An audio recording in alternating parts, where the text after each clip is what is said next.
"You'll never match Preston's home," my dad scoffed. My brother snickered. I held my tongue. Days later, they toured the estate he coveted. I greeted them, "Welcome to my new home." Can you imagine building an empire with the person you love, only to have them casually, publicly, tear it all down and hand it to your own sister? That day, my entire world shattered. But trust me, that was just the beginning of the story. You won't believe what happened next. It started on what was supposed to be the best day of my professional life. For months, I'd had that Thursday circled in red.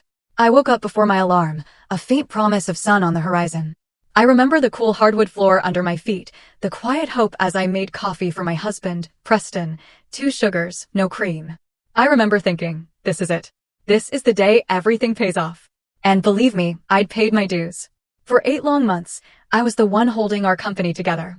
It wasn't an exaggeration, it was a cold, hard fact. I walked in that morning, portfolio heavy in my hands, not from paper, but from all the late nights, the missed dinners with my daughter before college, the sheer, unadulterated effort. I'd single-handedly saved the Campbell Industries account, a $2 million contract, by working until 3 a.m. for 2 straight weeks. I'd personally managed the Morrison Hotel's crisis, flying to 3 cities in 48 hours to do damage control.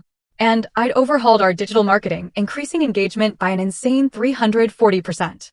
So when I walked into that conference room, I was practically floating. The air buzzed. I smiled at the leadership team, my team, the people whose departments I'd supported, whose mistakes I'd quietly fixed. My eyes landed on Preston, sitting at the head of the long mahogany table. He was the boss, the CEO, the man I'd built this company with, my husband of 12 years. I caught his eye, gave a little wink, and, with a laugh in my voice, said, "I can't wait for my raise." A few people chuckled politely. But Preston? He just laughed. Not a warm, shared laugh. It was hollow, distant, amused. He looked up from his phone, a device that seemed permanently attached to his hand these days. The expression on his face made my chest tighten into a cold, hard knot. It wasn't pride. It wasn't approval. It was pure, undisguised amusement. And it was at my expense. He sat his phone down with a deliberate, theatrical slowness. The air in the room felt thick. "Raise," he said, his voice carrying across the silent room. "Oh no, Lorraine, I gave it to your sister." The fluorescent lights suddenly felt too bright, too harsh, like an interrogation lamp. They illuminated every face turned toward me, a gallery of pity, discomfort, and morbid curiosity. My sister Cassidy. My younger sister. The one I'd helped with her homework. Whose first resume I'd written. The one I'd personally recommended for an entry-level position here 3 years ago as a favor. Bethany from HR, a woman whose children I'd babysat during a family emergency, cleared her throat. It was unnaturally loud. She slid a thin manila folder across the polished table. It stopped a few inches from my portfolio. Her perfectly manicured nails, a shade of pale pink I'd complimented just last week, tapped against the cover twice. "You weren't even considered for the position, Lorraine," she said, her gaze fixed somewhere over my left shoulder. "The decision was made last week." I just stood there, my multi-million-dollar portfolio clutched against my chest like a shield. It felt useless now. And at that exact moment, as if on cue in some horribly written play, the heavy glass doors of the conference room swung open. In walked Cassidy. She was wearing a brand new, blood-red power suit, the kind you wear when you want to make a statement. When you want to draw blood. She caught my eye as she walked towards the empty high-backed leather chair next to Preston. The luxury seat, as we used to joke, the one reserved for the director of strategic marketing. My chair. She offered me the slightest shrug. A dismissive little gesture that wasn't an apology, but a declaration of victory. It broke my heart into a million tiny, sharp pieces. "Forgot to mention it," she said, her voice dripping with a false sympathy that was more insulting than any gloating could have been. She settled into her new chair, crossing her legs, the picture of effortless success. That afternoon, I cleared my desk. It was surreal. Out of body. The orchid I'd nursed through 2 brutal winters. The coffee mug my daughter Paige had given me that read "World's Best Multitasking Mom." The framed photo from our company retreat where I'd been named Employee of the Quarter for the 3rd consecutive time. A photo where Preston was standing beside me, his arm around my shoulders, beaming with pride. Or so I had thought. I packed them all into a sad, brown cardboard box. But what I did afterward, what I began to plan in the ashes of that humiliation, nobody, least of all them, saw it coming. The drive home was a blur of traffic lights and familiar turns that my body made without any input from my brain. 17 minutes. That's all it took to travel from the center of my professional universe to the ruins of my personal one. Each landmark, the bakery on the corner, the old oak tree, seemed to mock me. Relics from a life that had ceased to exist the moment Preston uttered those words. Our house, The one we'd poured our life savings into. The one in that beautiful tree-lined neighborhood in Portland where we were supposed to grow old together. It felt like a stranger's house. The air inside was stale and silent. The kitchen, with its dated countertops and peeling linoleum, still needed renovating. We'd been putting it off, waiting for this very promotion, for the substantial salary increase that would come with it. Now, I realized with a bitter pang, it would stay exactly as it was. A monument to a future that would never happen. I set the box of my office life on the dining room table. The thud echoed in the silence. For a moment, I just stood there, staring at it. My entire career, my identity for the last 12 years, reduced to a cardboard box. A strange, cold calm washed over me. The calm of shock. The kind of numbness that precedes a world of pain. My eyes drifted towards the open door of Preston's home office. And there it was. Lying on top of a stack of papers on his desk, as casual as a grocery list, the Campbell Industries contract. My feet moved before my mind did, carrying me across the room as if in a dream. I picked it up. The margins were filled with notes, but it wasn't Preston's angular, hurried scrawl. These were looping, careful, almost childishly rounded letters. Cassidy's handwriting. I saw dates scrolled next to some of the notes, going back 6 weeks. 6 weeks. Strategy notes about customer engagement approaches I developed. Client relationship details I'd painstakingly built over years. It was all there. My intellectual property being dissected and claimed by my own sister under my own roof. The casual, breathtaking cruelty of it stole the air from my lungs. For the past month, while I'd been a bundle of nerves and excitement, practicing my presentation in the shower, calculating how the pay raise would finally let us fix the leaking roof and maybe even take a real vacation, my husband had been secretly training my replacement. My sister. He had sat across from me at this very dining table, listening to me rehearse my talking points. Nodding encouragingly. "That's a strong opening, Lorraine," he'd said. He'd looked over my portfolio layout, suggesting a different font. "This is brilliant, honey. They're going to be blown away." He had made love to me just last night, holding me in his arms, without ever once mentioning that the next day he was going to publicly execute my career. The front door opened at 6:47 p.m. Preston's usual time. His keys hit the ceramic bowl by the entrance with their familiar, cheerful clink, a sound I used to love. His footsteps moved through the foyer, paused for a beat as he surely saw my box on the dining table, then continued into the kitchen. I was standing there, holding a chef's knife, a half-chopped bell pepper on the cutting board in front of me. The motion was automatic, a phantom limb of a normal life. "Hey," he said, loosening his tie as he walked past me. "What's for dinner?" The absolute, stunning normality of the question made my hand tighten on the knife. He moved behind me to get a beer from the refrigerator, his cologne filling the small space between us. The same expensive cologne I'd bought him for Christmas, selected because it smelled like confidence and success. Now it smelled like lies. "Preston," I said, setting the knife down very carefully on the counter.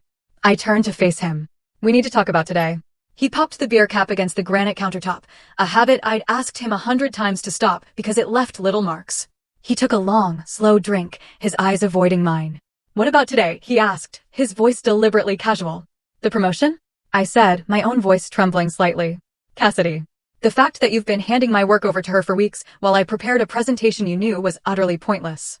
He let out a long, weary sigh. The kind he always used when he was about to explain to me why my feelings were irrational. "Lorraine, I told you the board had concerns about appearances. It's a conflict of interest. A husband promoting his wife. It just doesn't look good, especially with the Fletcher acquisition coming up." "The Fletcher acquisition?" I stared at him, incredulous. "The acquisition I structured, the one where I spent 3 weeks courting their CMO to make sure the transition would be smooth.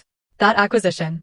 Which is exactly why we need someone like Cassidy in that role," he said, taking another swig of beer. "Someone without personal connections that could be seen as a conflict." "Someone like Cassidy," I repeated, my voice dripping with sarcasm. "The woman who asked me last week what ROI stands for? She's leading a multi-million-dollar acquisition. She's using my frameworks, my client relationships, taking credit for campaigns I built at 3 a.m. while you slept peacefully beside me. That's how business works, Lorraine," he said, his voice flat and cold. There was no apology in his eyes, no flicker of guilt. Just the cold, hard wall of his decision. "You knew there would be complicated situations when we got married." Just then, the doorbell rang. Sharp. Intrusive. It made us both jump. It rang again, followed by a series of quick, impatient knocks. "I'll get it," I said, my voice barely a whisper. I needed to escape the suffocating air in that kitchen. I walked to the front door and pulled it open, expecting a package, a delivery, a neighbor, anyone but the person standing on my porch. It was Cassidy. She'd changed out of her red power suit and was now in a ridiculously expensive set of yoga clothes that probably cost more than my first car.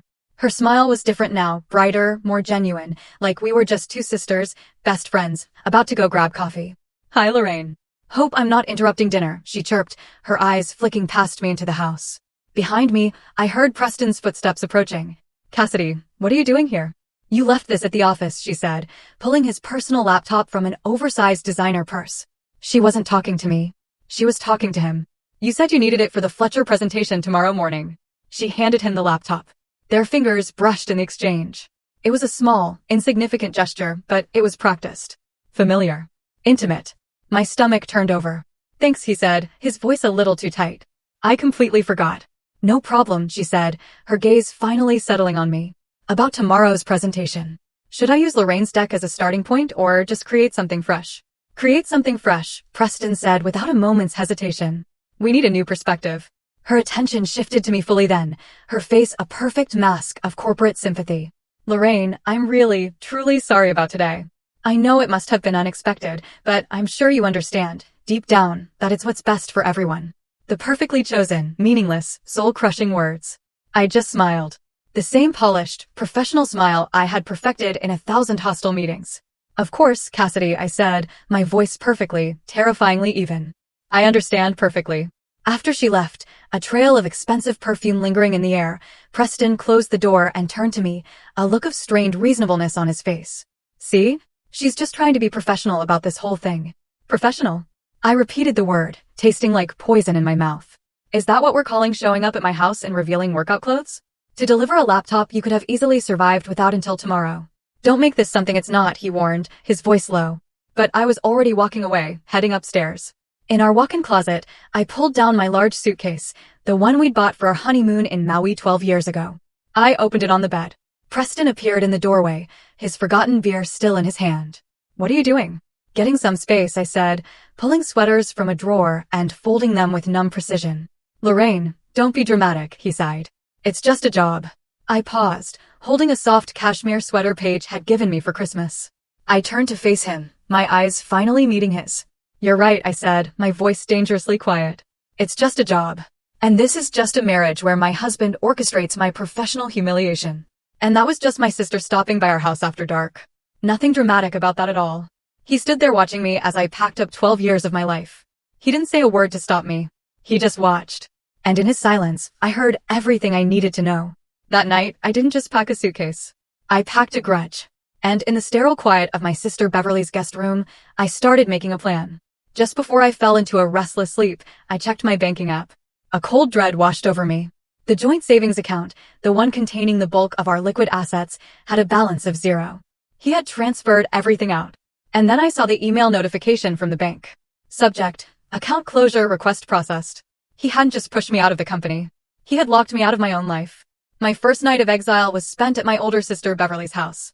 She opened the door, took one look at my face and the suitcase in my hand, and simply pulled me into a fierce hug. She didn't ask questions, just led me to her guest room, a quiet, peaceful space that felt like a sanctuary. But sleep wouldn't come. I lay on the clean, crisp sheets, staring at the unfamiliar ceiling, the full weight of my new reality crashing down on me. I had no job. My marriage was a lie. My own sister had orchestrated my downfall. And now, no money. Preston had been methodical. He hadn't just blindsided me. He had financially crippled me. The next morning, driven by a desperate, foolish hope, I did the one thing I thought I could still count on. I called my parents. I just needed to hear my mother's voice, to be told this was all a terrible mistake, that they were on my side. Mom, I said, my voice cracking, betraying the calm I was trying to maintain. Something terrible happened. I laid it all out in a torrent of choked words. The meeting, Preston's coldness, Cassidy's smug smile, the years of my work just handed over like a party favor. I told her about the frozen bank account, the feeling of absolute devastation. I waited for the explosion of maternal rage on my behalf, for the sympathy, for the promise that she and Dad would be on the next flight out to Portland. Instead, there was a long, heavy silence on the other end of the line. A silence so profound I thought the call had dropped. Lorraine, my mother finally said, her voice strained and thin. Are you absolutely sure you're not overreacting? The blood drained from my face. I felt dizzy. Overreacting, Mom? He gave my job to Cassidy in front of the entire leadership team. He locked me out of our savings. Well, she said, and I could hear the faint rumbling murmur of my father in the background, coaching her. Preston is a very successful man, a CEO. He's under a lot of pressure. He must have his reasons.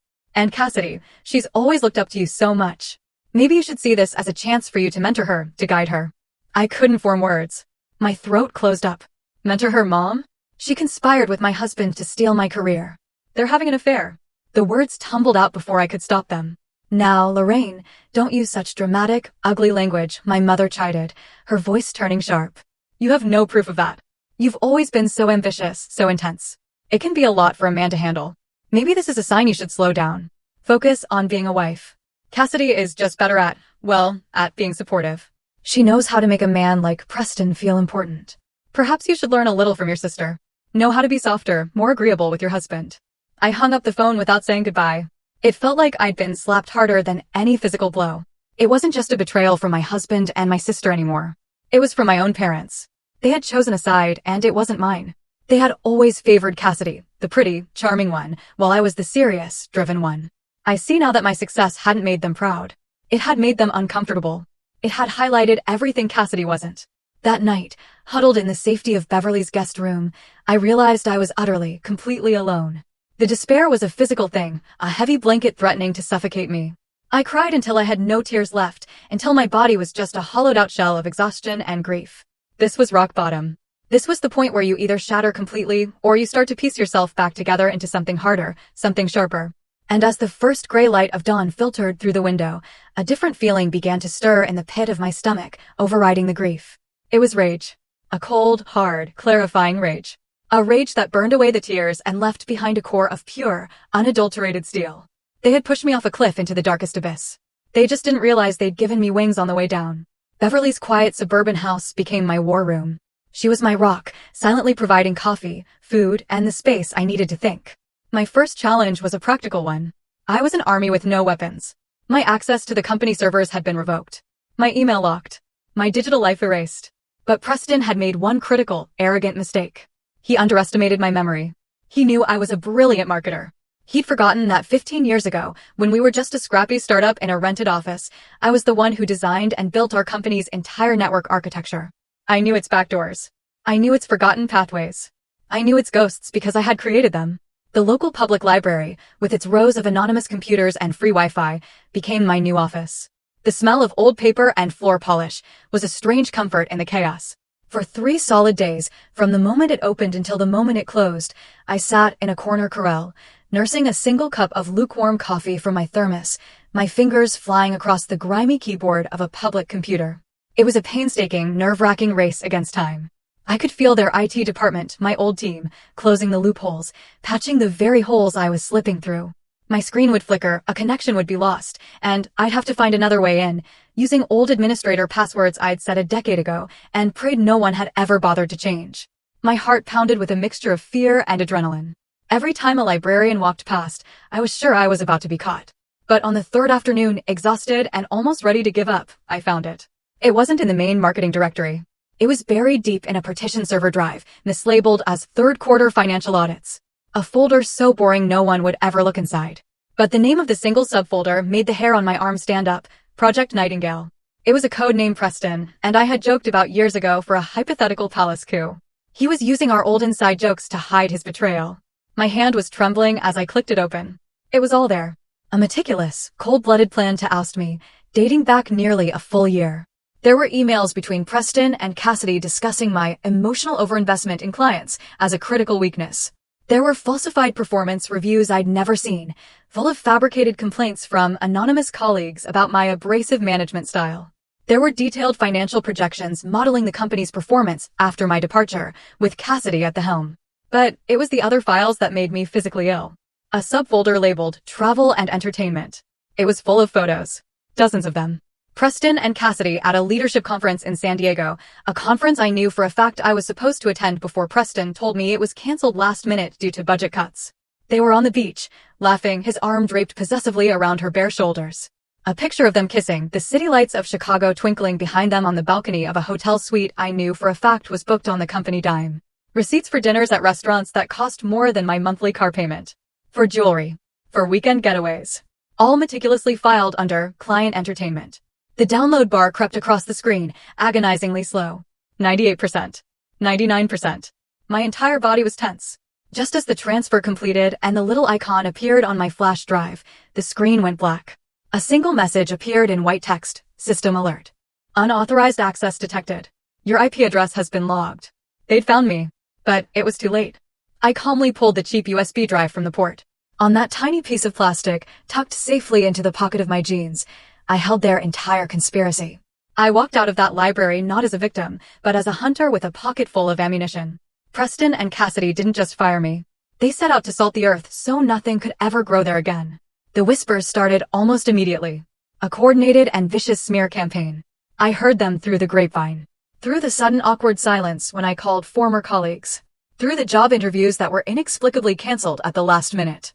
Did you hear about Lorraine? They said she was fired for gross incompetence. Couldn't handle the pressure? No, I heard she was caught padding her expense reports. Apparently, it was thousands of dollars. Someone I trust told me she was having an affair with the CEO of the Campbell account. And when Preston found out, he had to let her go to save the contract. It was diabolical in its precision. They weren't just attacking my work. They were attacking my character, my integrity, the professional reputation I had spent 15 years building with honesty and hard work.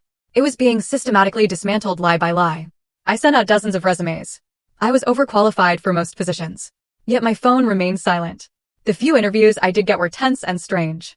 The interviewers would look at my stellar resume, then look at me with a kind of pitying suspicion. I was radioactive. The lowest point came when I reached out to Mark, a senior manager I had personally mentored for 5 years. We'd been friends. I'd gone to his wedding, celebrated the birth of his first child. I had championed him, pushed for his last 2 promotions. I called him, my voice stripped of all pride, simply asking if he could act as a professional reference. If he could just speak to my work ethic and character. There was a long, uncomfortable pause. Lorraine, I can't, he stammered, his voice laced with a discomfort that was almost worse than outright refusal. Things are really complicated here right now. Preston's made it very clear that, well, that anyone still in contact with you is also having their loyalty questioned. So that's it? I asked, my voice hollow. After all those years? After everything I did for you, you're just going to let them destroy me with lies. I have a mortgage, Lorraine, he said quietly, his voice full of shame. I have 2 kids in private school. I'm sorry. I really am. He hung up. That betrayal, from someone I had trusted and supported, cut deeper than I expected. It was a brutal lesson in corporate survival. When the ship is sinking, the rats don't just flee, they'll chew off your leg to use as a flotation device. But their scorched earth campaign had an unintended side effect. It made them sloppy. They were so focused on assassinating my character and rewriting the past, they didn't pay enough attention to their present. And that's when I decided it was time to stop defending myself and start investigating them. If they were going to accuse me of financial misconduct, I was going to find out where the real rot was. And thanks to the files on my flash drive, I had a pretty good idea exactly where to start digging. I knew I couldn't win this war alone. I needed allies. People who had been wronged by the same regime, who had their own scores to settle. My first call was to Eliza Carter. Finding her wasn't easy. After being forced out, she had practically vanished from the professional world. There was no updated LinkedIn, no new job announcement. It took 2 days of deep diving online, but I finally found her name listed as a part-time bookkeeper for a small, family-owned construction company in a dusty industrial park on the outskirts of the city. I walked into the cluttered office, the air smelling of sawdust and coffee. Eliza was sitting behind a metal desk, looking smaller than I remembered. Her once sharp business suits were replaced by a faded cardigan. When she saw me, her eyes widened in a mixture of surprise and alarm. We sat in a tiny, windowless break room that smelled of microwave popcorn. I laid it all out for her, the ambush, the smear campaign, the evidence I downloaded. She listened intently, her face an unreadable mask. I can't help you, Lorraine, she said flatly when I finished. She wouldn't meet my eyes. I signed an NDA with a very nasty non-disparagement clause. Preston's lawyer made sure it was ironclad. He'll sue me into oblivion. I've already lost my career. I can't lose my house too. He's already ruined me. He's already ruined me, Eliza, I said, my voice quiet but intense. They're not just firing people anymore. They're trying to erase them. You. Me. Who's next? They're building their little empire on our graves. I leaned forward, my eyes locking with hers. They accused me of stealing. So I started looking. I have the expense reports Cassidy has been filing. The ones for client entertainment. Dinners for 4 at 5-star restaurants on nights when the client was verifiably in another state. Hotel suites. Jewelry. I saw a flicker of something in her eyes. The righteous anger of a fellow accountant who despises sloppy fraud. He's gotten arrogant, I pressed on. And she's a fool. She's not just padding expenses anymore. She's committing wire fraud, billing hours to federal contracts for work that was never performed. It's not just mismanagement. It's a felony. And your signature is on the last clean set of books. Mine is on the project she's taking credit for. We are the only two people on Earth who can piece the whole ugly story together and prove it. She was silent for what felt like an eternity, her fingers tracing the rim of her styrofoam coffee cup. Finally, she looked up at me, her eyes hard. When I left, she said slowly, I made a full, encrypted backup of the entire Q2 financial database. As a personal precaution, she reached into her worn leather purse and pulled out a small silver flash drive. I also have that recording, she added, her voice dropping to a whisper, of Preston in my exit interview. He didn't just pressure me to sign off on Cassidy's expenses. He explicitly told me to find a way to make the numbers work for her department's quarterly report. And that if I didn't, he'd personally call every headhunter in the state and blacklist me. She slid the flash drive and a tiny audio recorder across the chipped Formica table. He wanted a war, she said, a grim, dangerous smile spreading across her face for the first time. Let's give him one. I left her office with more than just evidence. I had my first soldier, and she had just handed me a cannon. My next stop was a quiet diner to meet with two other women who had been pushed out in the last year. One was the former head of strategic planning, the other the VP of operations. Over greasy fries and bad coffee, they told their stories. Stories of their ideas being stolen by Cassidy, of their authority being undermined by Preston, of being gaslit and marginalized until they had no choice but to resign. By the time I left, I had a stack of sworn affidavits and a network of women ready to burn it all down. The offer from Marcus Whitman, the CEO of Meridian Global, our biggest and most respected competitor, felt like a lifeline thrown from a battleship to a woman adrift on a life raft. He called my cheap prepaid phone on a rainy Tuesday afternoon. I was sitting in my car outside Beverly's house, staring at the raindrops tracing paths down the windshield, feeling the familiar weight of hopelessness settle in my chest. Is this Lorraine Wallace? A deep, authoritative voice said. I almost didn't answer. I was tired of calls from bill collectors and recruiters who had suddenly gone in a different direction. This is she, I said, my voice flat. Lorraine, my name is Marcus Whitman. I'm the CEO of Meridian Global. I hope I'm not disturbing you. I sat bolt upright, nearly choking. It was like getting a call from the president. Mr. Whitman? Hello. No, not at all. Please call me Marcus. Lorraine, I've been in this business a long time. I know talent when I see it. I also know corporate politics when I smell it. I don't give a damn about the rumors I'm hearing from that sinking ship across town. I care about the 340% increase in digital engagement you delivered last year. I care about the fact that you single-handedly saved the Campbell Industries account from walking out the door. I care about results. Tears pricked my eyes. To be seen. To have my actual work, my accomplishments, acknowledged after weeks of being treated like a pariah. It was overwhelming. I had to put my hand over the phone's mouthpiece to stifle a sob.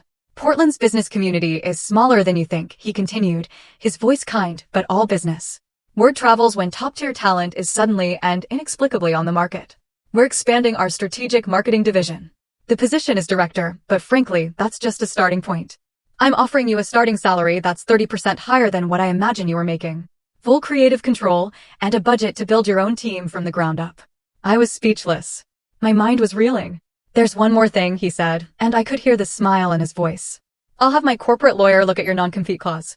Given the circumstances of your departure, which I suspect constitute constructive dismissal, I'm willing to bet we can drive a truck through it. You bring me 3 of your former major accounts, and I'll make you vice president within 6 months. What do you say, Lorraine? Are you ready to come play in the major leagues? Standing in that dreary, rain-soaked driveway, I felt the first real spark of hope ignite into a blazing fire. This wasn't just a job. This was a platform. This was a war chest. This was redemption. I accept, I said, my voice steady and clear for the first time in weeks. When can I start? Monday, he said. Welcome to Meridian, Lorraine. I think we're going to do great things together.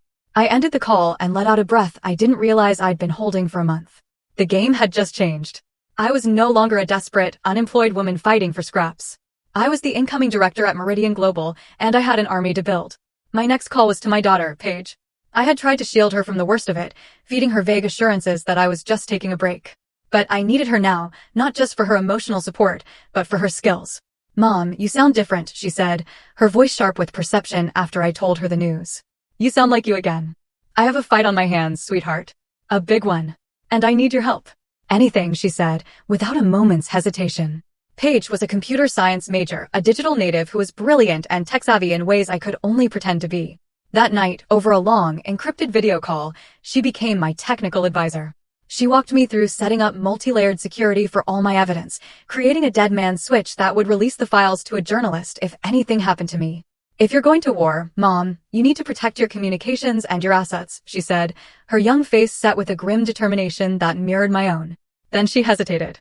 Mom, I always knew something was weird with Aunt Cassidy. The way she'd laugh too loud at Dad's jokes, the way she always had to be the center of attention. Last Thanksgiving, she called him prey right in front of everyone. I wanted to throw the entire bowl of cranberry sauce at her head.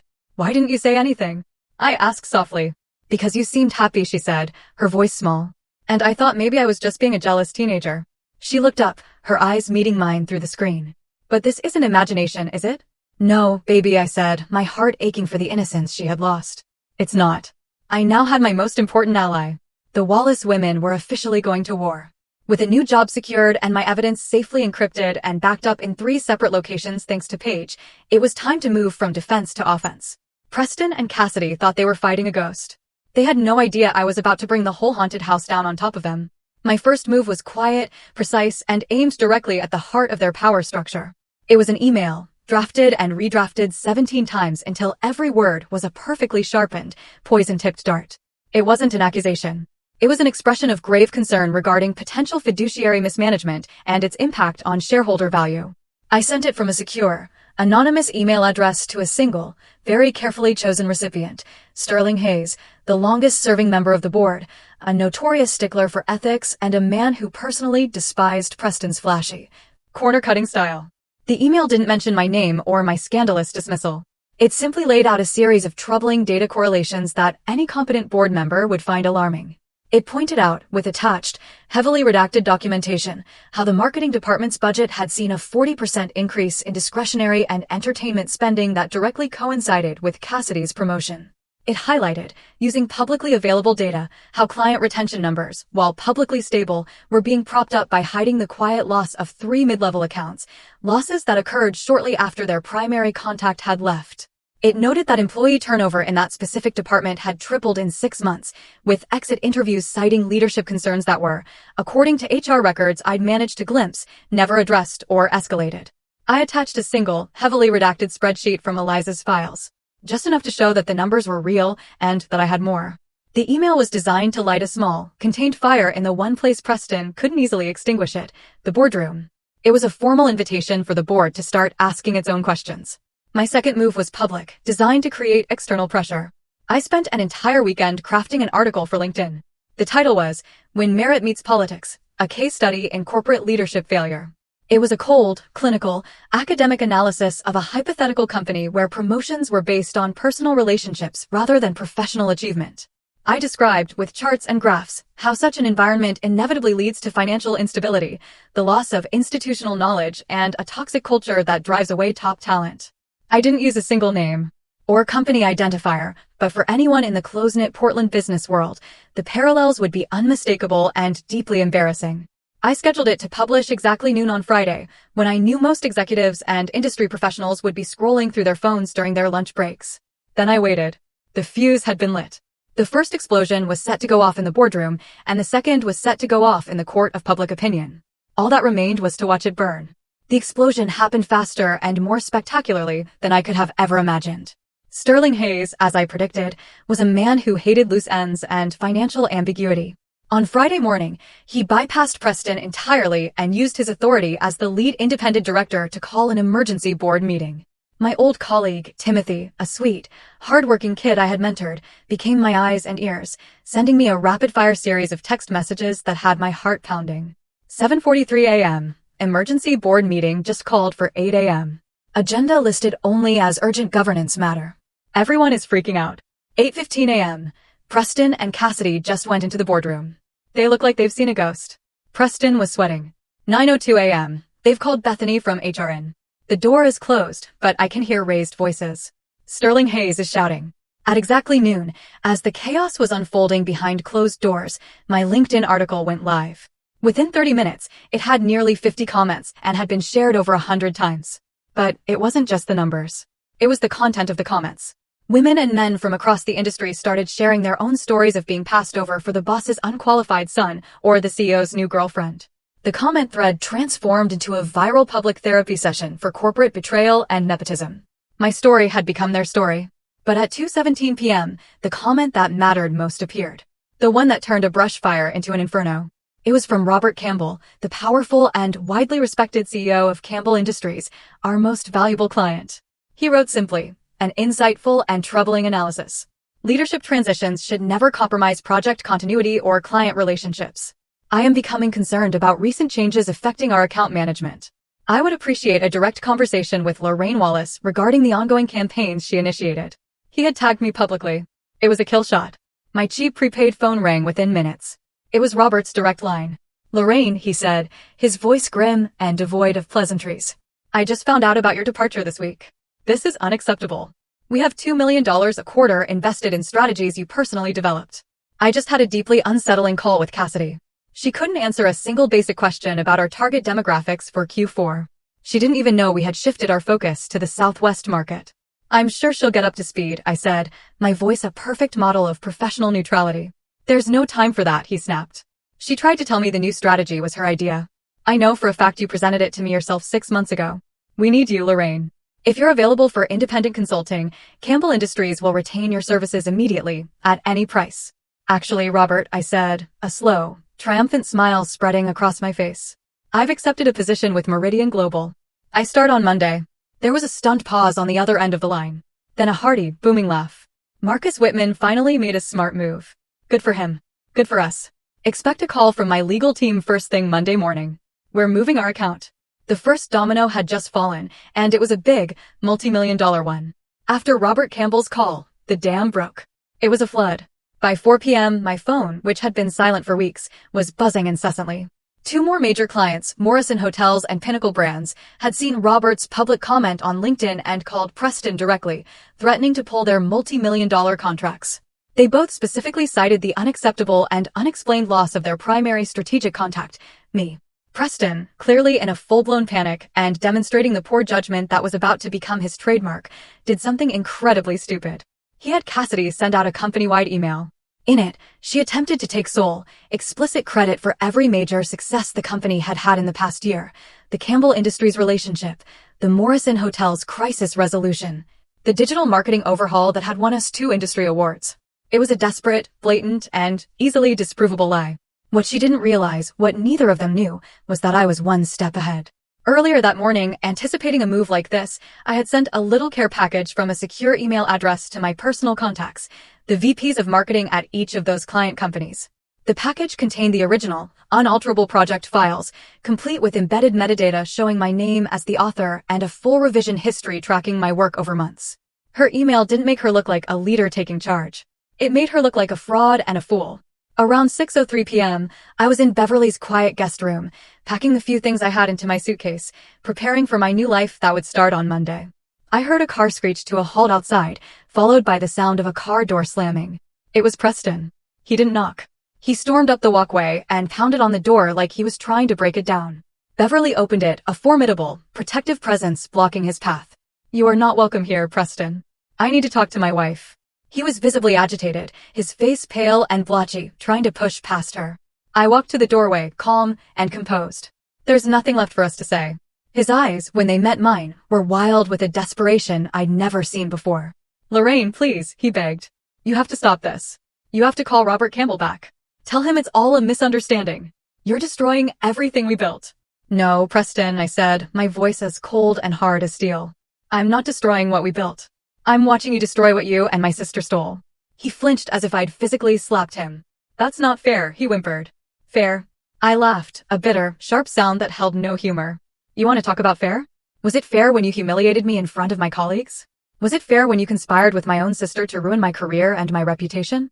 Was it fair when you locked me out of my own bank account and left me with nothing, not even enough for a proper divorce lawyer? He actually had the gall to look shocked, as if this thought had never occurred to him. That was Cassidy's idea, he blurted out, his voice rising in panic. She said if we didn't cut you off financially, you'd try to fight back, try to take half of everything. She was just trying to protect the company. The ease with which he threw her under the bus was sickeningly predictable. He wasn't a king. He was just a coward who had briefly worn a crown. She is not some random girlfriend, Preston. She is my sister. I spat the words at him. And you? You are my husband. Or at least you were. Lorraine, please, he begged, his voice cracking, all pretense of power gone. He was just a scared little man watching his world crumble. I'll give you the promotion. I'll give you a 50% raise right now. I'll fire Cassidy tomorrow morning. We can fix this. We can go back to how it was. I just looked at him, at this pathetic, broken man groveling on my sister's doorstep. And I felt nothing. The love was gone. The anger had cooled. All that was left was a vast, empty pity. It's too late, I said softly, but with absolute finality. I've already accepted a position at Meridian Global. And Campbell Industries, Morrison Hotels, and Pinnacle Brands? They're coming with me. I took a step back from the door, a silent dismissal. You should probably go home and talk to your lawyer, Preston. I have a feeling you're going to need one. Beverly, without a word, closed the door gently, but firmly in his face. The war wasn't over, but I had just won the decisive battle. Monday morning at Meridian Global felt like stepping through a portal into a different universe. The building itself was a statement, gleaming glass and steel that soared into the Portland sky, a testament to success built on competence, not connections. The lobby was filled with light and the quiet hum of purposeful activity. My new office was a corner suite on the 22nd floor, with floor-to-ceiling windows that looked out over the entire city. On clear days, you could see the majestic, snow-capped peak of Mount Hood. It was a view that promised perspective. On the expansive mahogany desk sat a simple, elegant nameplate, Lorraine Wallace, Director of Strategic Marketing. Not someone's wife. Not someone's afterthought. Just my name, my achievement. I sat down in the soft, expensive leather chair, ran my hand across the smooth, clean surface of the desk, and for the first time in what felt like a lifetime, I took a deep, shuddering breath and felt it fill my lungs. The work was a whirlwind, but a wonderful one. My old clients, true to their word, began the process of transitioning their multi-million-dollar accounts. Marcus Whitman was a true leader. He gave me his full support, the resources I needed, and then got out of my way and let me do my job. My new team was a hand-picked group of smart, dedicated, and respectful professionals. They listened to my ideas, challenged them constructively, and executed them brilliantly. They respected me not because I was married to the boss, but because my strategies worked. Within the first month, we had not only secured my old clients, but had also landed a major new account that my old company had been chasing for years. I was not just surviving, I was thriving. But the real bombshell, the one that ended the war for good, dropped on a rainy Tuesday morning, about a month into my new job.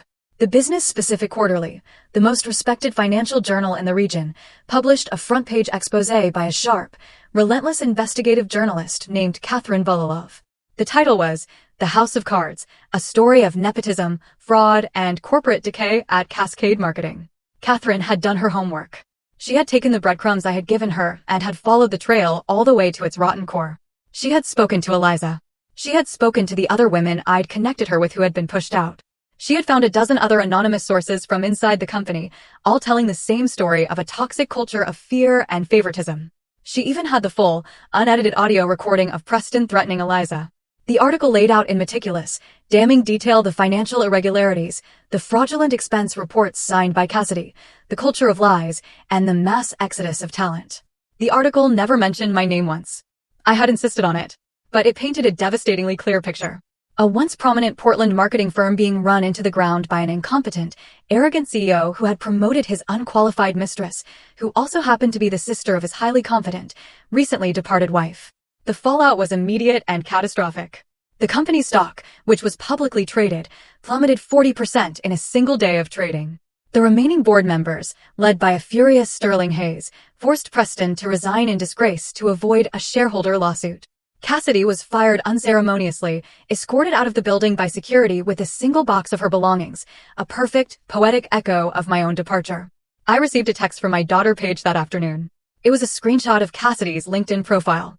Her job title had been updated, seeking new opportunities in strategic marketing. Underneath, a former colleague had left a single, brutal public comment. Good luck with that. I didn't feel the rush of giddy victory I might have expected. Instead, I just felt a quiet, profound sense of justice. A sense of order being restored to the universe. They hadn't just lost their jobs. They had lost their reputations. And in the small, insular world of our industry, that was a fate worse than a corporate death sentence. The house of cards they had built on my back had finally, spectacularly collapsed. 1 year later, I was no longer a director. I was Meridian's chief marketing officer and its newest board member, the youngest woman ever appointed to the position in the company's 42-year history. Our division's revenue had tripled. Employee satisfaction scores in my department were the highest in the company. I hadn't just rebuilt my career. I had built an empire from the ashes of betrayal. The invitation to be the keynote speaker at the annual Pacific Northwest Marketing Summit was the cherry on top. 3,000 industry professionals, my peers, would be there. The topic they'd asked me to speak on was building ethical and merit-based corporate cultures. The irony was so thick, I could taste it. Standing backstage in the wings, I adjusted the small microphone on my lapel and peeped through the heavy velvet curtain. The auditorium was a vast, cavernous space, packed to the rafters. And then I saw him. 7 rows back on the aisle. Preston. He looked diminished. That was the only word for it. His once perfectly tailored suit now hung loosely on a frame that had lost a lot of weight. His hair was more gray than I remembered, and his posture was stooped, carrying the invisible weight of failure. He wasn't the powerful, arrogant CEO anymore. He was just another man in a crowd, desperately trying to look like he belonged. Our eyes met for a fleeting second across the crowded room, and he quickly looked down at his program, his face flushing. When they announced my name, the applause was thunderous. It washed over me as I walked onto the stage into the warm, bright lights. I looked out at the sea of faces, at the people who had once whispered rumors about me, and I felt a profound sense of peace. 2 years ago, I began, my voice steady and clear, carrying to the furthest corners of the room. I believed that hard work guaranteed recognition. I believed that excellence would always triumph over politics. I believed that the people closest to us, our family, would be the ones to champion our success rather than steal it. I paused, letting the words hang in the air, letting the weight of them settle. I was wrong. And that painful, public lesson taught me something invaluable. Meritocracy isn't something that just happens naturally. It's something we have to build, protect, and defend fiercely every single day. For 45 minutes, I laid out my blueprint for success. I shared case studies for Meridian's incredible growth. I talked about creating environments of psychological safety.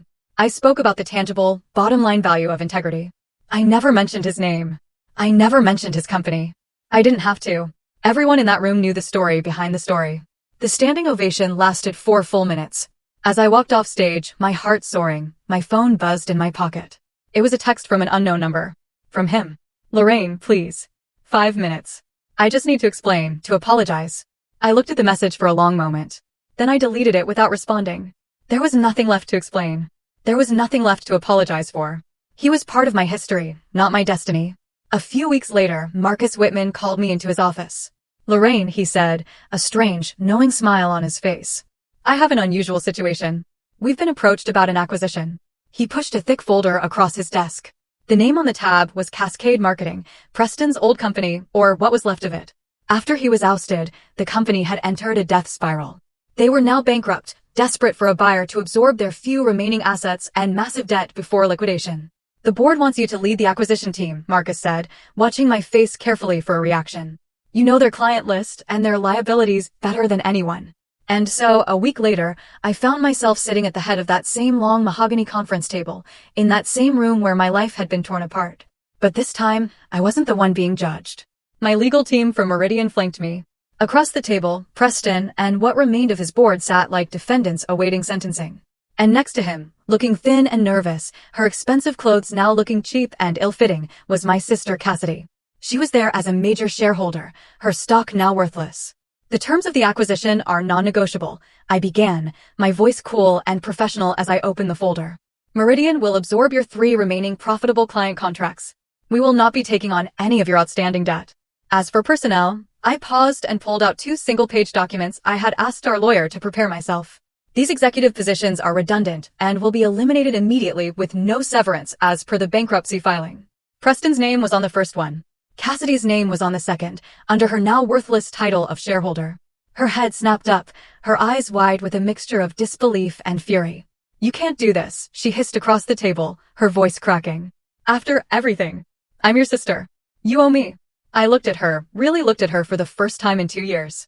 I saw the petty jealousy that had curdled into malice, the bottomless greed that had erased all sense of loyalty or love. And I felt nothing but a distant, clinical pity. Cassidy, I said, my voice devoid of all personal emotion, addressing her as I would any failed business associate. From a strategic and financial perspective, you bring no value to our organization. I picked up my pen, the same elegant fountain pen Marcus had given me when I made CMO. I signed both termination papers with a steady, confident hand. The meeting is concluded. Our legal team will handle the remainder of the transition.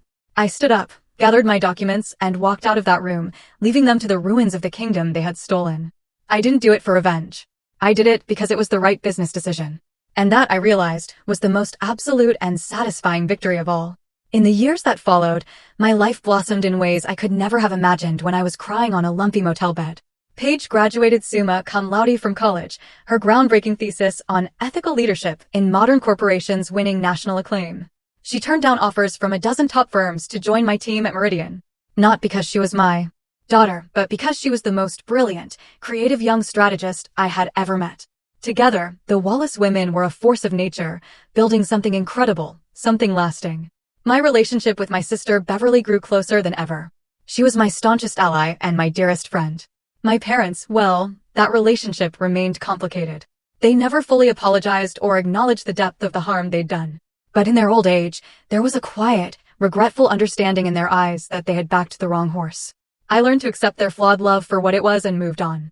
As for Preston and Cassidy, their stars didn't just fall. They vanished into a black hole of their own making. Preston, with his reputation in tatters, tried to start a small consulting firm, but no one would hire him. The last I heard, he was selling extended car warranties out of a cubicle in a strip mall in the suburbs. Cassidy, unable to hold down a job, eventually moved back in with our parents, her bitterness a constant, toxic presence in their home. But my life was no longer defined by them or by my reaction to them. It was defined by my work, by my wonderful daughter, and by a new, unexpected purpose I discovered quite by accident. It started small. I began quietly mentoring young women who reached out to me on LinkedIn after my keynote speech became legendary in the industry. Women who were stuck in toxic work environments, who were being gaslit, whose ideas were being stolen, who were being told they were too emotional or too ambitious. I'd listen to their stories, which were all variations on my own. I'd give them advice, help them polish their resumes, and when I saw real, untapped talent, I'd make a quiet call to a contact and open a door. It grew into something bigger, something more meaningful than any marketing campaign.